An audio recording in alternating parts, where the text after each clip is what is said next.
Okay, we'll make a start. A very warm welcome to you all.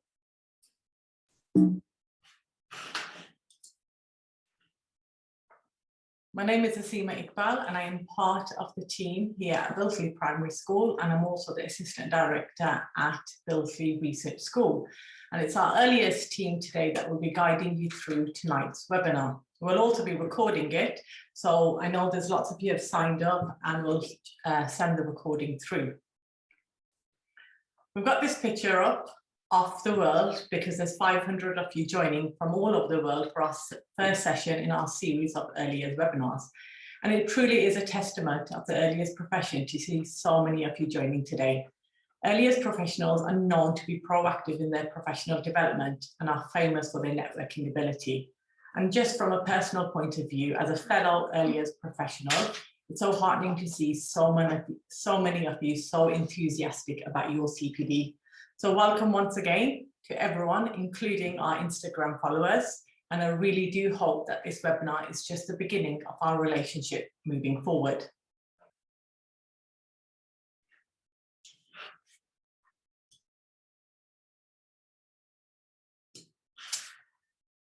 Bilsey Research School is part of the Education Endowment Foundation's Research School Network, and it comprises of 27 research schools and 10 associate research schools. The aim of the EEF Research School Network is to lead the way in the use of evidence-informed practice and to work collaboratively with schools to help implement research-based practice. The main mission of the EEF is to break the link between family income and educational achievement, and to ensure that the most disadvantaged pupils in our society are given the best resources possible to succeed in life. And the research is clear. The attainment gap begins in the early years, and it is already evident when children begin school at the age of 5. Children leaving the early years from a disadvantaged background are already 4.3 months behind their peers. Please also note that the gap is particularly alarming in early language development. That's around 17 months. Our role as early years educators can change this. High quality early education can help break the cycle of disadvantage. And today's webinar, we're going to look at how adults can make the difference for these children with the support of an effective learning environment. The early years is a truly special place to work, and any practitioner who has the opportunity to work within the early years is truly in a privileged position. Children who enter an earlier setting are possibly leaving their parents for the very first time. This is why it is so important to ensure that their first experience away from home is one that is safe and nurturing. Earlier settings are entrusted with the care and education of the youngest children in society, and it is especially important that we get their care and education right, as it forms the foundation for their lifelong learning.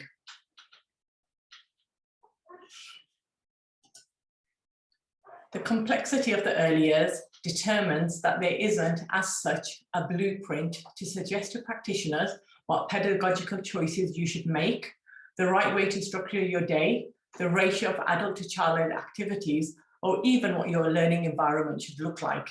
But what is clear within the early years is the drive, passion, commitment, and resilience of early years practitioners who strive to do their very best for the children in their care, and at times with very limited resources at their disposal. An early years setting has to ensure that its approach to pedagogy, its vision, its philosophy, and the staff it employs all meet the needs of their children, their parents, and their wider community.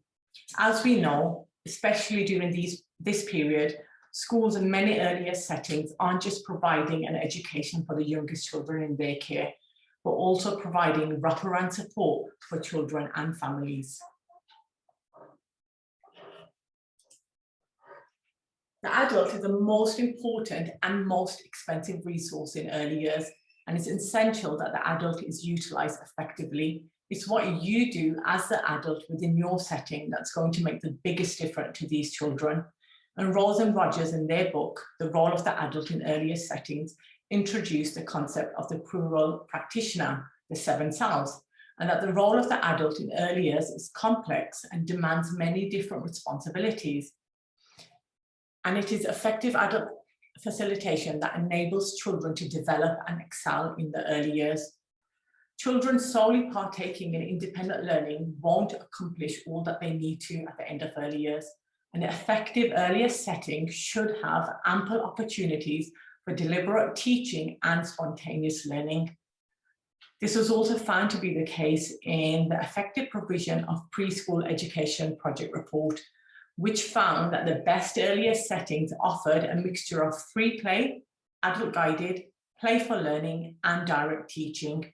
We are all aware that the role of the adult within early years is very complex and has so many different layers to it, and this will be further explored during today's webinar with examples of effective implementation. As mentioned earlier, there's no blueprint to suggest which approach we must adopt, and we may differ on our approach, our pedagogy, and our vision, but we share the same core principles. And the statutory framework, the early adopter version, states that 4 guiding principles should shape practice in early years.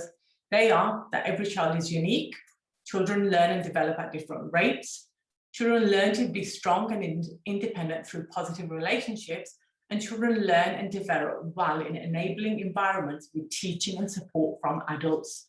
These core principles should underpin your practice, and we will be focusing on point 3 today.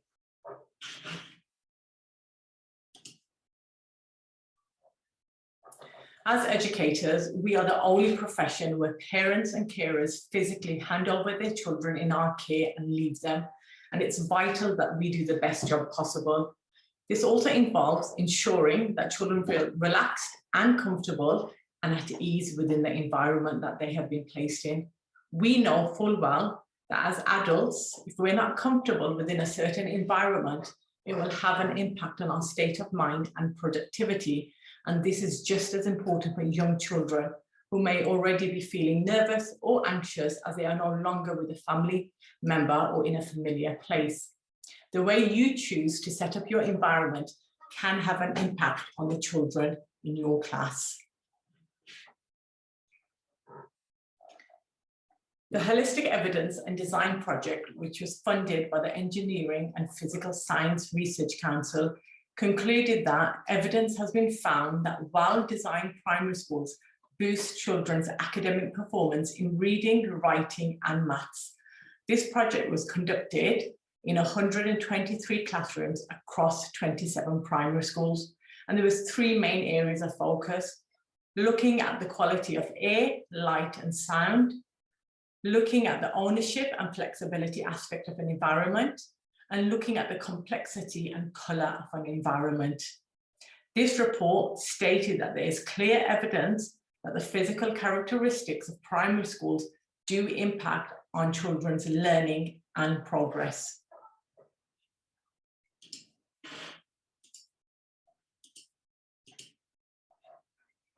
The main findings of the report are summarised here, and also in a short while pop a link into the chart so you can access the full report if you want.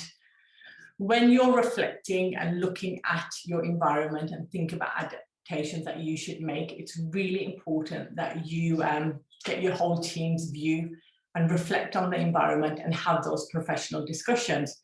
It's important to bear in mind that your environment shouldn't be overly stimulating, but a white box simply isn't the answer either. It's suggested that 20 to 50% of the available wall space should be kept clear. And what's really, really interesting is small changes costing very little or nothing at all can make a real difference.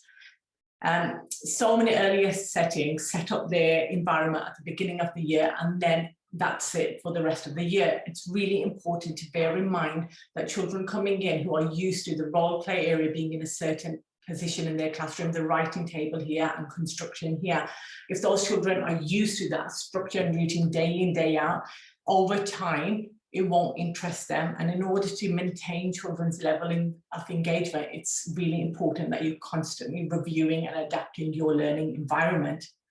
What is also really important when designing and adapting your learning environment is practitioner dialogue and experience. And the EEF Early Years Toolkit poses this really interesting question. How does the design and layout of your setting support quality learning interactions? Early years practitioners have a wealth of experience and knowledge, and it's really important that you utilize this. This is also emphasized in the 3 fields of knowledge. So the 3 fields of knowledge brings together publicly available knowledge, the theory and the research, practitioner knowledge, what your practitioners, your team bring to the table, and then moving forward, how do you marry them both together? The EEF Implementation Guidance Report also supports this approach and mentions that you need to be an intelligent consumer of research, where you are able to make sense of the information you encounter and understand the concepts involved in research methods, and then are able to apply evidence to the changes that you grapple with day to day. Part of being an intelligent consumer of research is being open to new ideas, yet also thinking critically about claims that is being made about the research. Evidence-informed practice has been described as integrating professional expertise with the best external evidence from research. By combining theory and research with professional knowledge and expertise, you are in a great position to make the best informed decisions about practice moving forward. An effective way to promote practitioner dialogue is through reflective practice, and a popular model is reflection in action and reflection on action. Reflection in action is a discussion that you have with your immediate colleague during practice and in the moment, and you make slight adaptations immediately. Reflecting on action is carried out with a wider team after the event, where you consider what you have observed, lessons learned, and most importantly, explore how this will shape practice moving forward. This practice also ties really nicely into the planning and review cycle that many early years practitioners use.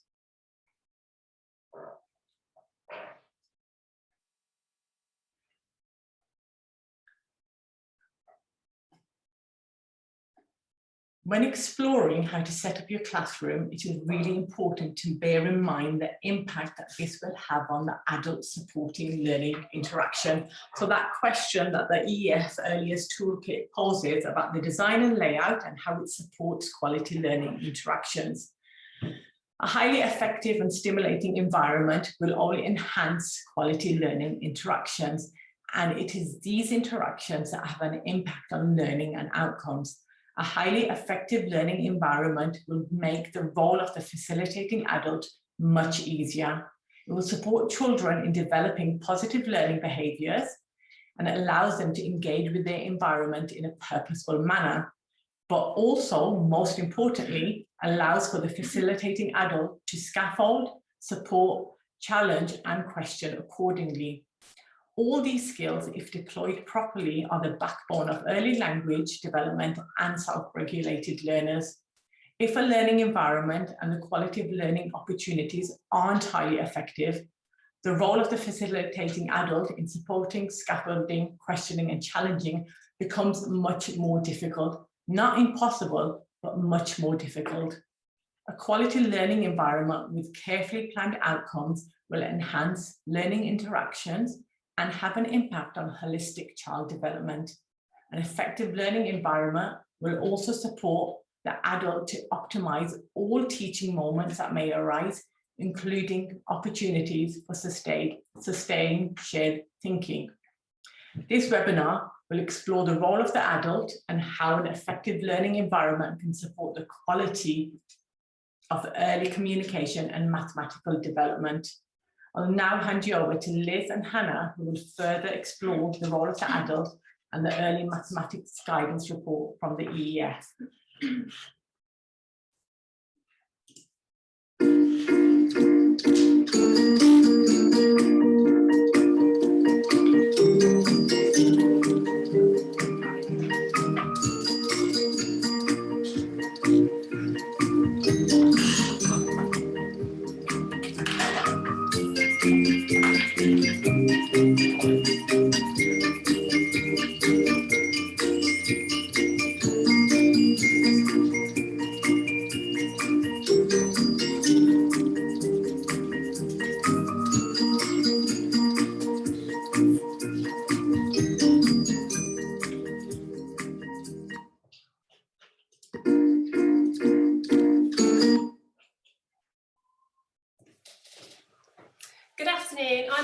Pickett, a reception teacher at Billesley Primary School.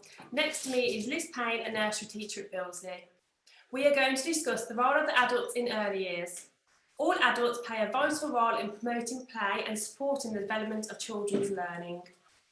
Adults are there to support children in a whole range of different activities, including questioning, extending, scaffolding and challenging. An adult is able to do all these things if the environment allows children to explore and direct their own play. This is something that we see as fundamental to children's learning and development. We allow the children time to explore their own interests and direct their own play throughout the day. We are there to support, extend and guide them when the time is right. It is important to note that we shouldn't just dive into a child's play and interrupt them.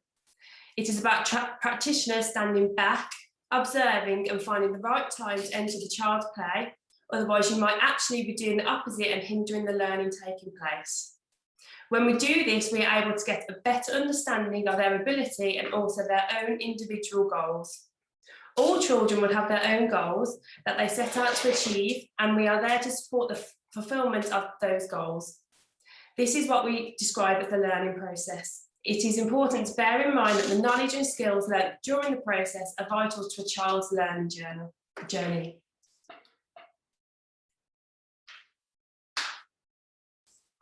As early years practitioners, we spend a great deal of time developing our environment to support children's learning and development. An enabling environment is needed to ensure that children are inspired and motivated to learn. Our environment time here at Billesley is known as ILO, Independent Learning Opportunities.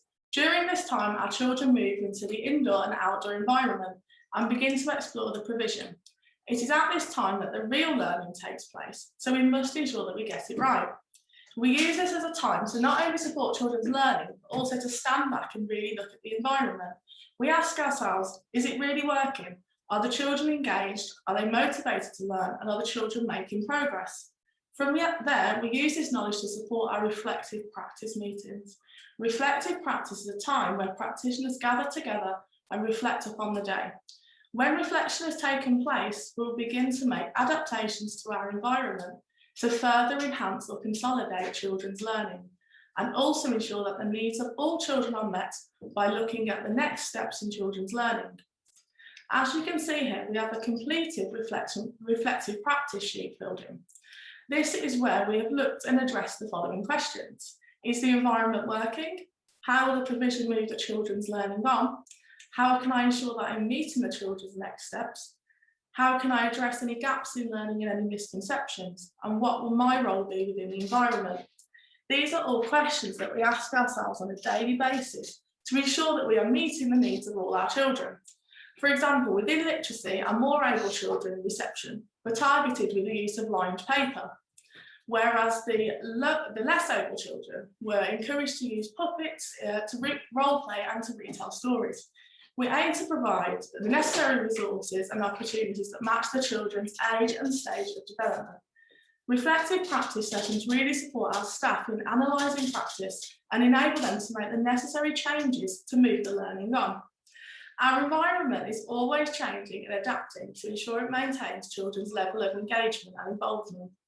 We have noticed that an engaging and highly stimulating environment also supports in promoting positive learning behaviours.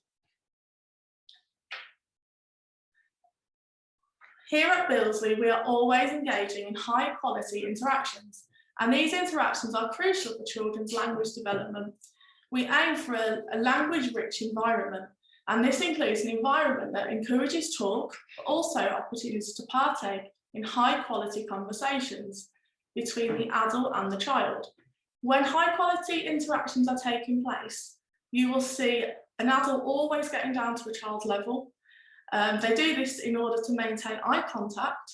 It's really important that we speak clearly and slowly and give the children time to actually process what we have said and give them the opportunity to respond.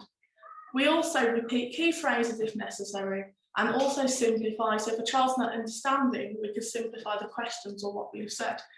It is during these times that children are exposed to new vocabulary and ideas. So it's really important that we consider the language that we use and how we actually communicate with children. We aim to model correct use of language throughout the day by speaking in full sentences. Key vocabulary is also carefully planned for through our literacy and maths family group sessions, and also through our tiered vocabulary story sessions. Scaffolding is a process of building a bridge between a child's existing knowledge and their new knowledge. It is the role of the adults to scaffold this learning by observing and supporting a child in their play. Scaffolding can take many different forms, from addition of extra resources, modelling, questioning, and also providing a step-by-step guide. Providing extra resources is one way of scaffolding children's learning. For example, if you look at the images here, within mathematics, it might be that a child is working confidently with numbers 1 to 5. So to move their learning on, you could provide extra numbers to build on their knowledge by modelling next sequence of numbers. In a creative activity, it might be that a child is attempting to join materials together using glue, but you might offer other alternatives. Resources can be provided in all areas of the classroom to support and extend learning. It is all about practitioners observing and identifying when to do this, and if it's actually going to have a positive impact on the child's learning. Modelling is a crucial element of early years practice and often enables children to see something firsthand. It might be modelling writing, counting, positive behaviour or communication. It is important that children see what is expected of them, and modelling allows this to happen and is a great way of scaffolding learning. Questioning is another way of scaffolding learning, but it is not as simple as constantly bombarding the children in your setting with questions. You have to use your knowledge of individual children to determine which questions are appropriate for that child and in that particular moment. The questions we ask need to prompt children's thinking, but also bear in mind that for some children, asking a simple closed question is enough for them. Question openers such as, how did you? Can you explain? Why do you think? What would happen if? It's beneficial to think about possible questions you can ask your children beforehand, but do bear in mind the variety of questions needed dependent on need and ability. Practitioner knowledge is so important, and ultimately this should determine which questions you ask naturally during independent learning. Sustained shared thinking is another technique practitioners use to extend children's learning. This is a two-way process where a child and an adult will work together with information flowing both ways. The idea is that not only the child learns from the teacher, but also the teacher learns from the child. It might not be a teacher and a child. There is also the potential for sustained shared thinking between peers. Sustained shared thinking encourages children to think and share their own thoughts and ideas and have these listened to and valued by an adult. It is then that adult that will model expressing their own thoughts and feelings, as well as demonstrating their own thought processes out loud. This provides children with the language and skills to be able to share their own thought processes in the future. A skilled practitioner can then determine how best to move the child's learning on for the conversation that is taking place. As mentioned earlier, there is a possibility that children can enter the sustained shared thinking without the presence of an adult. However, it is the modelling of key vocabulary and sharing thought processes out loud that will allow children to engage in this type of conversation. Children who see and hear thoughtful and sustained conversations are more likely to replicate this type of conversation on a daily basis. To finish our discussion on the role of the adult, we would look at a video of a group of children engaging in sustained shared thinking during an outside activity. Can you see the process taking place?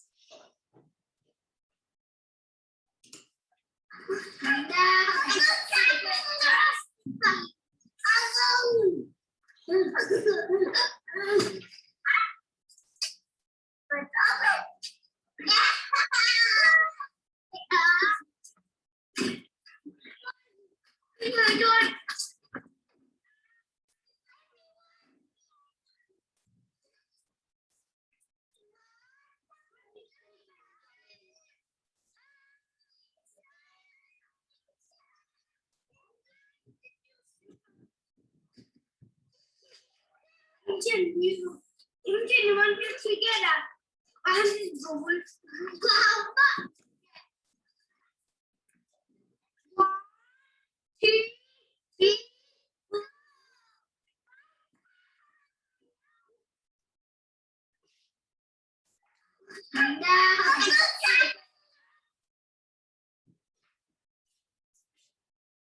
We are now going to discuss improving mathematics in the early years.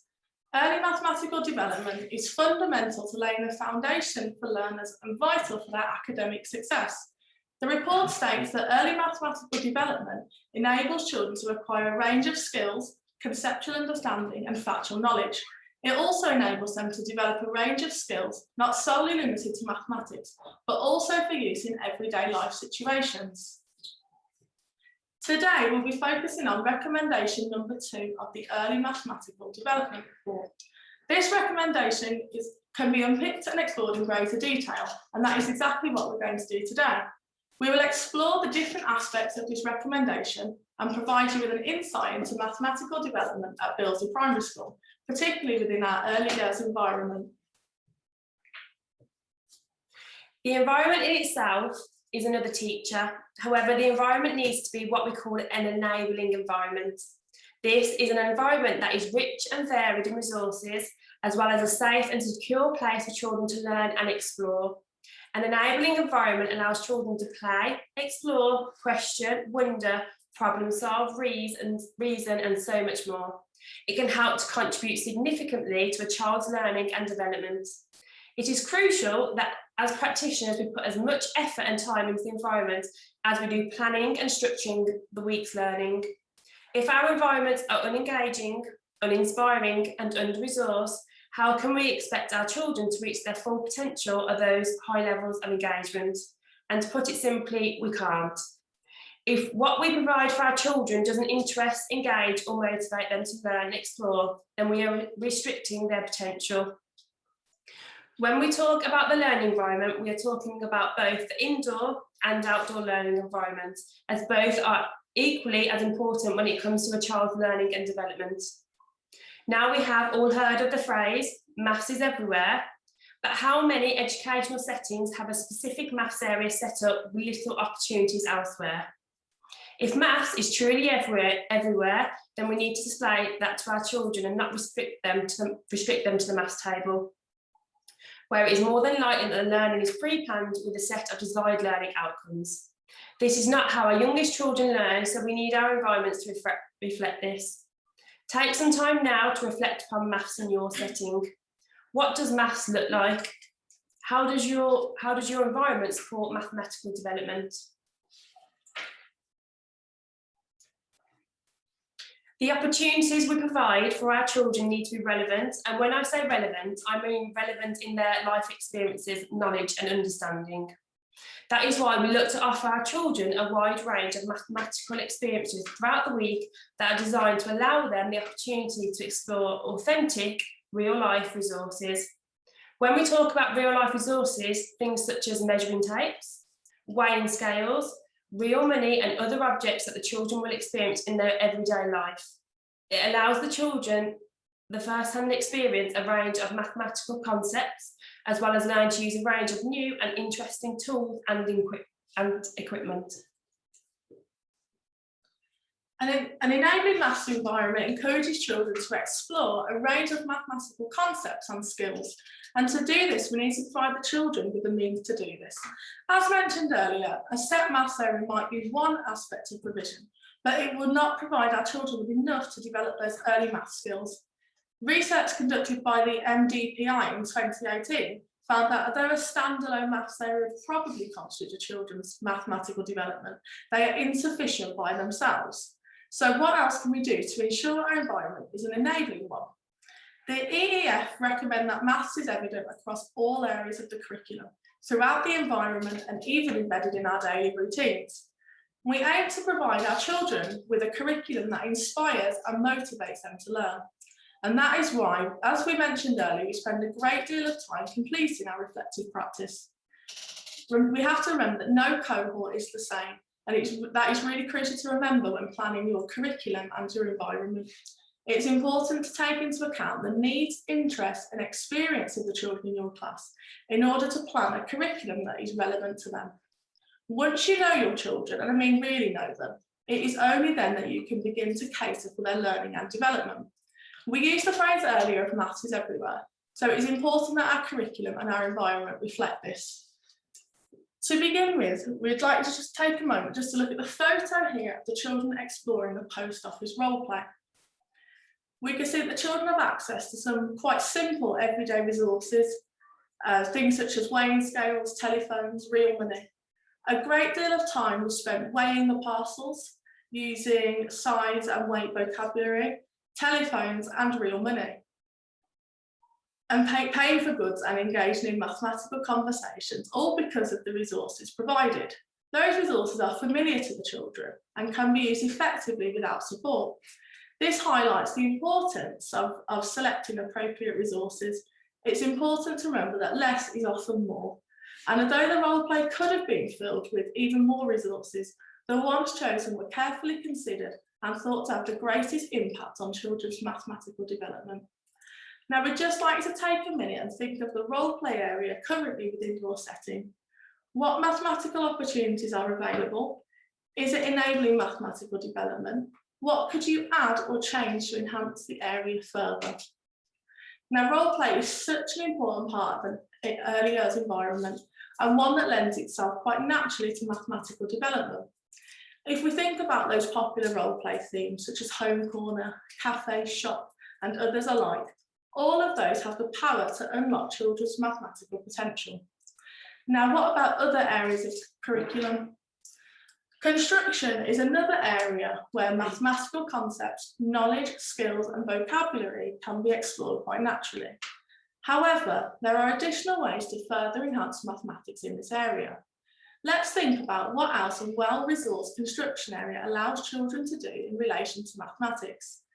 Talking and using number language, exploring shape and measure, estimating, measuring, making prediction, and even recording results, as well as using skills such as sharing, problem solving, and logical thinking. All aspects of mathematics that are vital to everyday life. All of this can be encompassed in the construction area with the right open resources and support. So how might this look in practice? Here at Billesley, we always start by considering what it is we want the children to learn, what skills we want them to develop, and what concepts we want them to explore. So from there, we can begin to consider the resources that we will provide. So if you want to explore measurements and vocabulary related to length and height, then a construction area with small Lego pieces might not be the best option. We love to include lots of open-ended resources. Open-ended resources allow children to explore without restriction. Think cardboard boxes, tubes, crates, and other recyclable materials.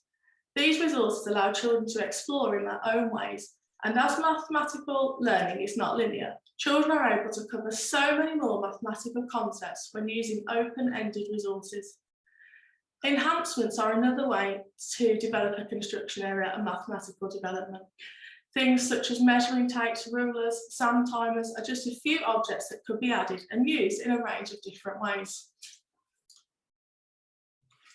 Clipboards, paper on the wall, zigzag books, whiteboards and pens are all ways of encouraging mathematical recording. It might be that the children are planning and designing their models, exploring the outline of the shapes they've used, writing numerals to record how many blocks they've used. These are all ways that a construction area can be planned, resources and utilised to maximise mathematical learning opportunities. All areas of the environment can enable children's mathematical development.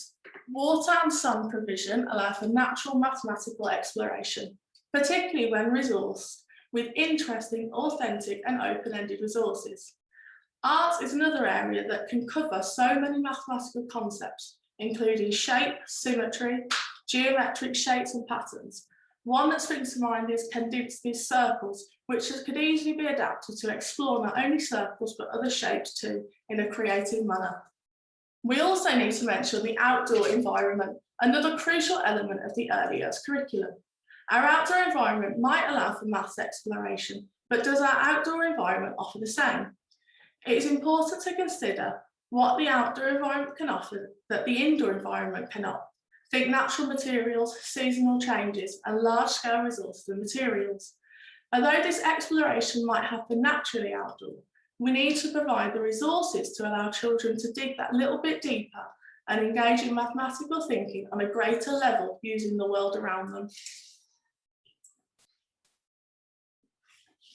Mathematics is also embedded into our daily routines right from the beginning of term. Routine and structure is necessary to allow the children to settle into their new surroundings and become secure in their new environment. We ensure that we provide children with visual prompts to allow them to familiarise themselves with our daily routine. A visual timetable is one of the first visual aids we provide for all of our children so that they know what is happening now and what is going to happen next. Gradually, our children become familiar and rely less upon the visual timetable. Nonetheless, it remains an excellent teaching tool as it enables children to use their everyday language, such as before and after, now and then, as well as specific time-related vocabulary.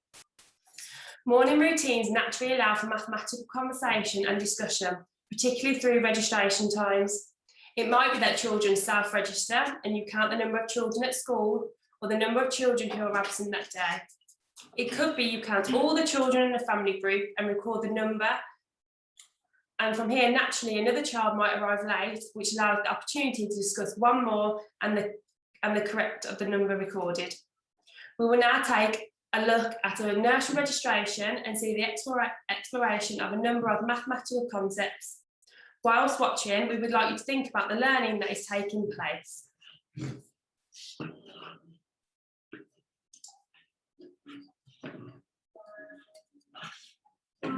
Two. How many? Two.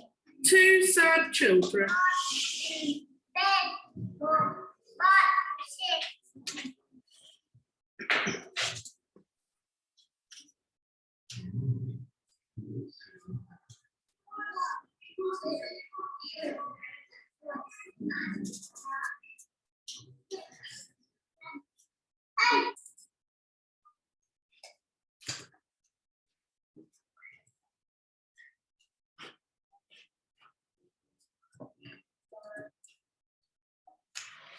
Now we are going to take a closer look at our timetable and how a well-organised timetable can allow the children to explore mathematical concepts in different contexts and, more importantly, during incidental moments.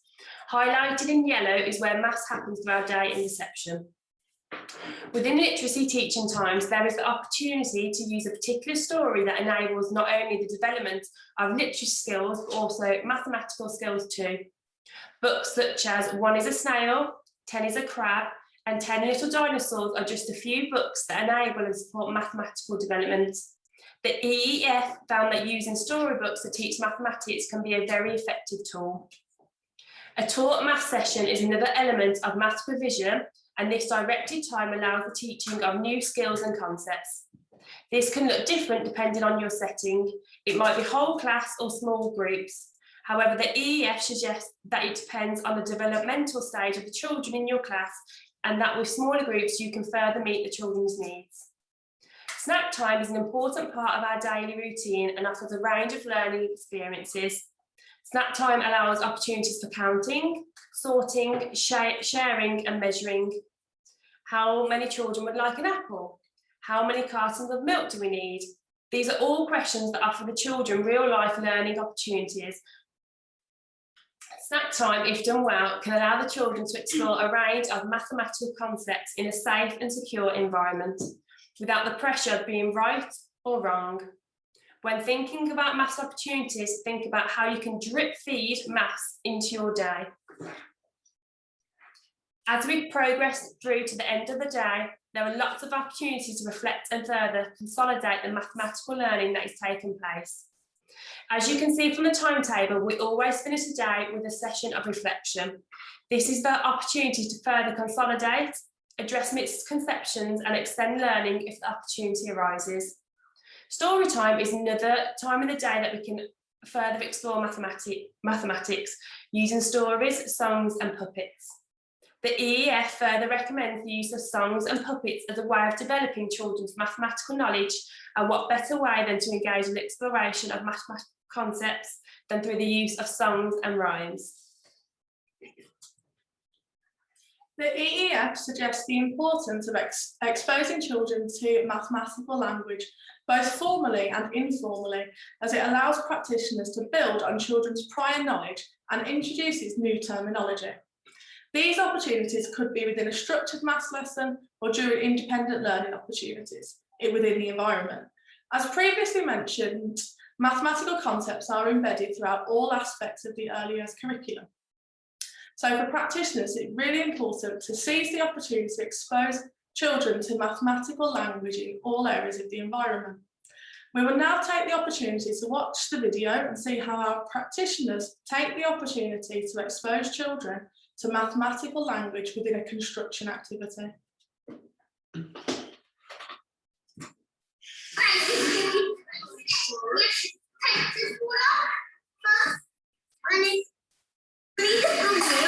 Why do we need to take those off? Why did you take those off, Matthew?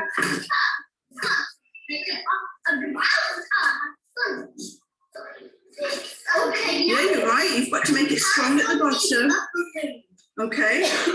Yeah, you make it strong and they are at the top. So, How tall are you going to make your Eiffel Tower?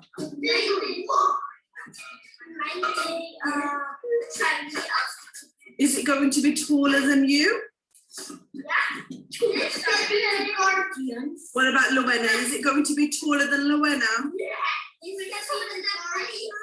I wonder whether your Eiffel Tower will be the tallest out of all of you. Do you want to stand next to it and check?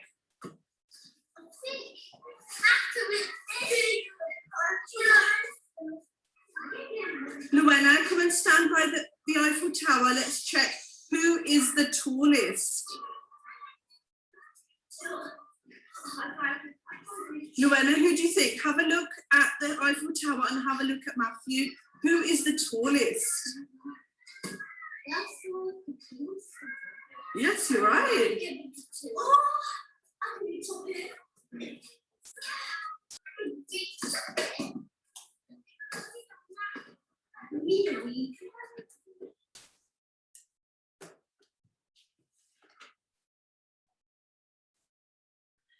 As part of our philosophy, we are constantly evolving and changing our learning environment, not only to keep the children engaged in their learning, but also as their learning progresses and develops, so does our environment.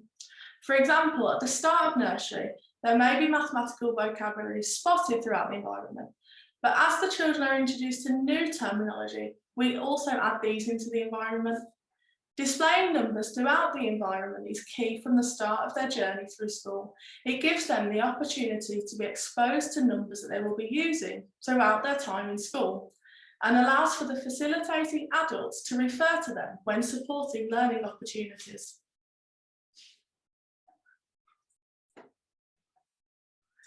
When children move into reception, our maths environment changes weekly as the children sustain, learn and develop new mathematical skills, knowledge and concepts. We expose children to mathematical language as the year progresses to build on prior knowledge and expose them to new mathematical language. I will now hand over to Craig and Bryony, who will explore the early language guidance reports from the EEF.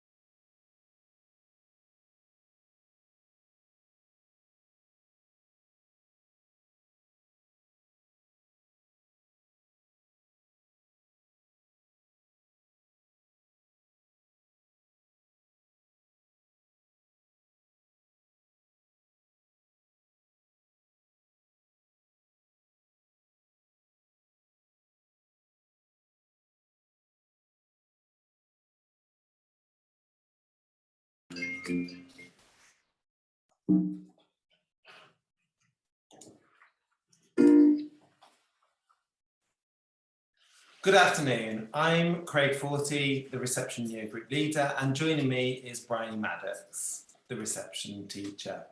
For the next 20 minutes, we will be focusing on how our environment has impacted on early language development. Today, we will be focusing on recommendation 1, 2, 3 and 4, and how we have used this research to inform our practice. So we began by looking at why we provide a language-enriched environment. And as we unpicked the research, the benefits of a language-rich environment became apparent. So studies show that children with larger vocabularies achieve more academically and display better behaviours. However, by the end of the early years foundation stage, a third of disadvantaged children have speech, language and communication delays compared to 1/6 of their peers. Further research states that children in receipt of free school meals and who live in disadvantaged areas are 2/3 more likely to have speech and language needs. So the EEF Preparing for Literacy report highlights the need for vocabulary enriched environment. It states that all children are likely to benefit from a focus of communication language, but some studies even show even larger effects from disadvantaged backgrounds. When reflecting upon the wider community of our school, we recognise that the need to boost spoken and seen vocabulary to close the gaps between disadvantaged and non-disadvantaged children. So how do we provide a language-enriched environment? The EEF report states that providing children with a rich language environment, as well as directly extending children's vocabulary, should be considered when setting up your environment.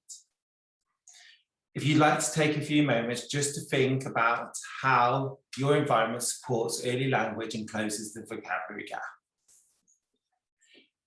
In support of the EEF recommendation, we use a range of approaches to improve children's language and development. Our environment supports this by ensuring that vocabulary is at the children's eye level, allowing them to engage and interact with it. All activities that are set up have a key question or statement which promotes critical thinking. For example, at the beginning of reception, we may add keywords to the activity, which then lead to statements and questions as a child's vocabulary develops throughout the year. A key to supporting vocabulary development is high quality adult facilitation, which includes the adult getting down to the child's level and modelling the correct use of speech through open-ended and probing questions. Within our early year setting, outdoor exploration is popular. Therefore, it is imperative that our outdoor provision mirrors our vocab-enriched indoor environment. Also, exposing children to unfamiliar vocabulary during taught family group sessions has impacted upon their language and communication during independent and learning opportunities. So how do we implement and plan for a vocab-enriched environment as an early years team?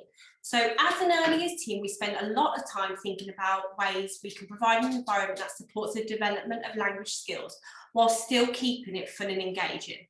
So like Liz and Hannah mentioned, our daily reflective practice meetings allows us practitioners to reflect on the needs and the wants of our children and how best to meet these through the classroom setup. So within these meetings, we'll discuss the effectiveness of activities, the role of the adult, gaps in learning, children's misconceptions, and how best to overcome these. Within our reflective practice meetings, we'll discuss our observations of the children and plan how to best meet their needs, specifically their language needs into our environment. So for example, to encourage our boys with poorer language skills to access the role play activities, we incorporated some of their interests and developed our role play into an airport.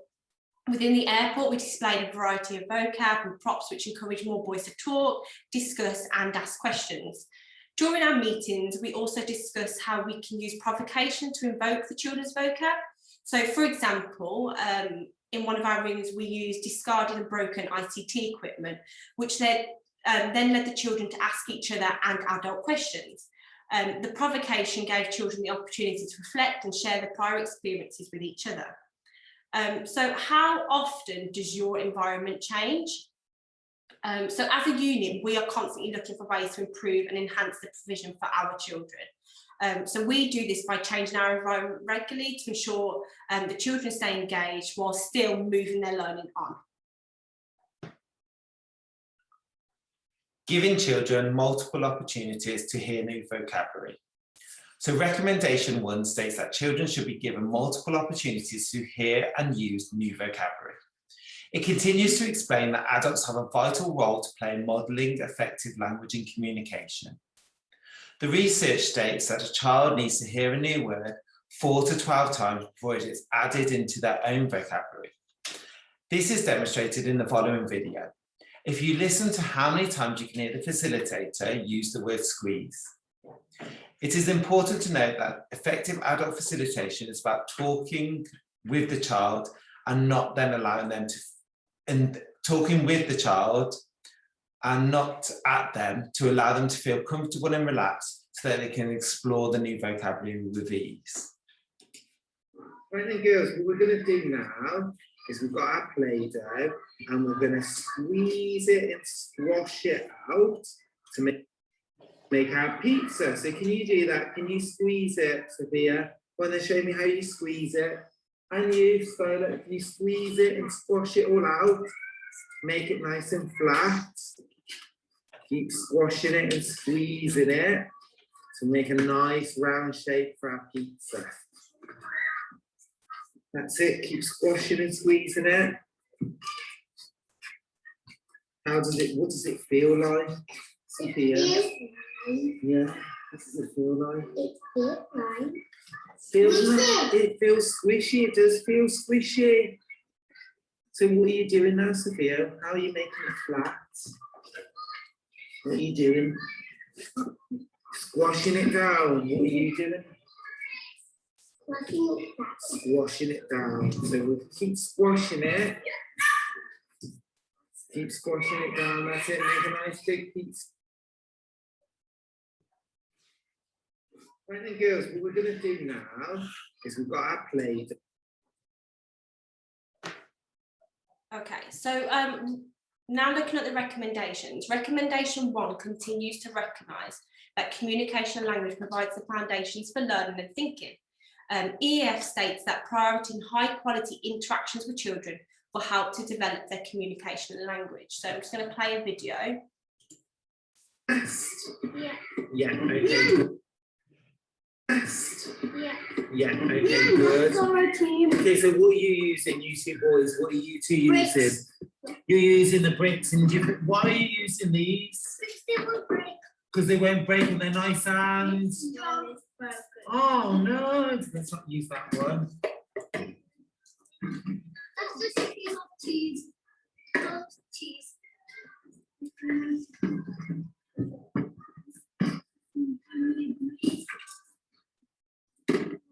So Rowan, your bricks keep falling down.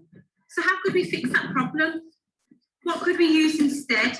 Because your bricks keep falling down. So what could we use instead to stop them from falling down? Okay.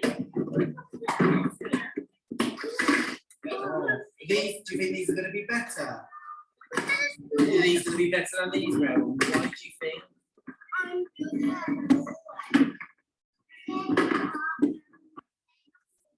They're not going to fall down. Then what are they? They are strong. Good. Yeah. Rowan, just be careful because you're not in there. So just be careful. Well done. Okay, so what do we need to... Okay, so a number of different frameworks exist to support such interaction, including sustained shared thinking and guided interaction. These approaches can be used whilst children engage in a variety of everyday activities. For these approaches to be effective, it's important for our children to feel comfortable and safe within their learning environment. So, how do we make our environment comfortable and safe for these approaches to be effective? So Maslow states that feeling safe allows children to build relationships, become confident and meet their potential. Our environment setup focuses on giving children a sense of belonging and comfort. So when we're doing our effective practice meetings and we're going around our environment, we try and ensure that we have cosy and soft furnishings. We think it's really important to add natural elements to our environment, and also that it's similar to their homes. So we have candles, vases, plants, rugs, curtains, and also ensuring that there's still open space for the children. We think it's important that the atmosphere within our environment feels homely, safe and nurturing. And once a child feels comfortable, they're more willing to engage with their surroundings, leading to developmental progression and willingness to learn and explore. So recommendation 2 explores different approaches to develop early reading and enhance early language development. It states that storytelling and shared reading activities can be consistently shown to improve children's language skills. A range of frameworks can be used to support children's shared reading, often emphasising different aspects of children's comprehension. For example, the framework can be used to develop vocabulary and background knowledge. The peer framework prompts, evaluates, expands and repeats. This approach can then be emulated by the child within their own environment.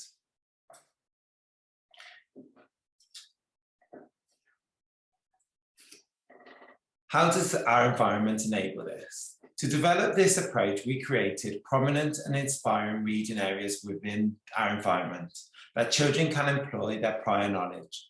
We've used a variety of themes to captivate our target audience, such as camping, gardens, dens, space, superhero, princes, and the seaside. It is important to constantly update your reading materials to evoke interest and to stimulate a passion for reading. We ensure that we have a variety of genres, different sized books, familiar text, and famous authors. We have found that children thrive in a quiet, comfortable, open space reading environment. Okay, so now moving on to recommendation 3. So recommendation 3 proposes that effective writing is underpinned by the child's expressive language capabilities. So it's important to give children the foundations to formulate and articulate sophisticated sentences, which will then feed into their writing. So recommendation 3 continues to discuss how to enhance the opportunities to explore and use expressive language within their environment. So children should have a broad range of opportunities to develop their expressive language, and some activities should include storytelling, group reading or role play.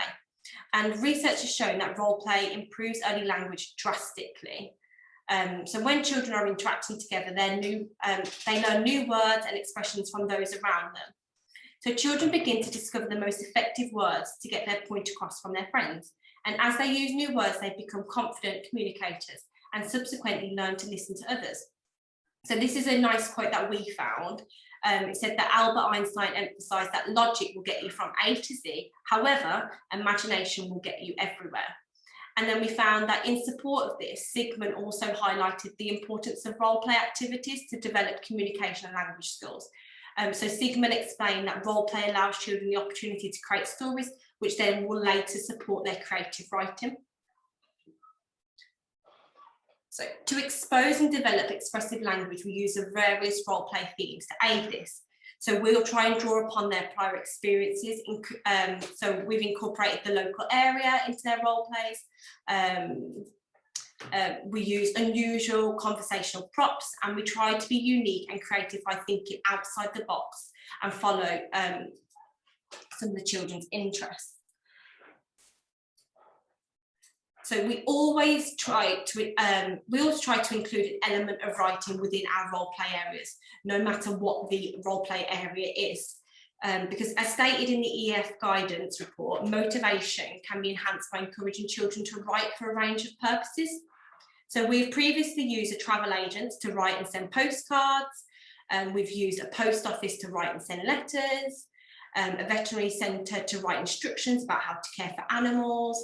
We've had construction sites, which we can write safety rules. We've had alien planets to write letters to Earth. And we've also had science labs, which are very popular, to write predictions and results. So finally, recommendation 4 converses that children can be encouraged to articulate their own thinking through carefully designed activities. As Walsh stated, that carefully designed activities can only occur when in a carefully designed environment. We endeavour to do this through a number of different engaging activities, such as puppet shows, storytelling spoons, story stones, an outdoor stage, a mud kitchen, various role plays, and then through carefully thought provocations, reading nooks and dens. The report continues to discuss about how adults can support children to develop the ability to self-regulate by explicitly articulating their own thinking. The EEF Metacognition in Self-Regulated Learning Guidance Report explains that teachers should verbalise their metacognitive thinking by modelling their thought processes out loud. For example, what do I know about a problem like this? What ways of solving them have I used before? How can I approach the task? Will doing this solve the problem? What can I change? What would happen if I adapted this? For example, when an adult facilitates a story sequencing activity, the adult will verbalise their thought process, talking through the strategies they would use to successfully order the sequence of events. Do I already know about this story? What happens at the beginning? Which characters do I meet first? Have I included all aspects of the story? Are all the pieces in the correct order? If I move part of this story, does it still make sense? By the facilitator modelling their thought processes, it allows the children to absorb the strategies demonstrated for the child to emulate during their own independent learning. This is also an opportunity for the child to explore the learning and learn new vocabulary. Within our setting, our children are encouraged to use the plan, do, review approach.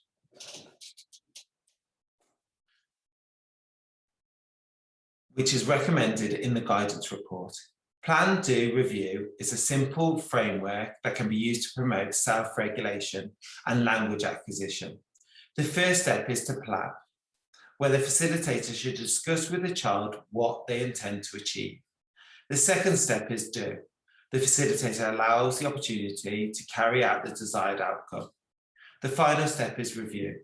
This can be done with the facilitator or independently by the child to articulate how successful the outcome has been, commenting on areas that can adapt and change to gain greater reward. I'm now going to pass you back on to Asima, who will conclude our webinar. Thank you. Thank you.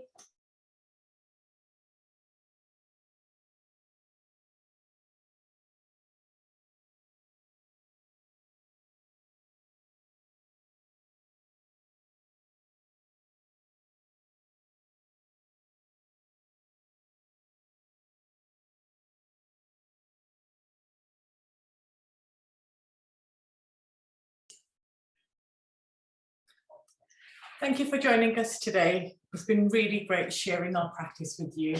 And as you know, this was session 1 of 3 of our webinars.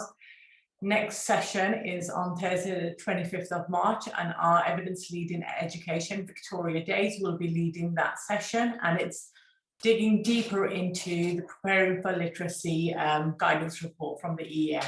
So thank you for joining us, and we'll see you next week. Bye-bye.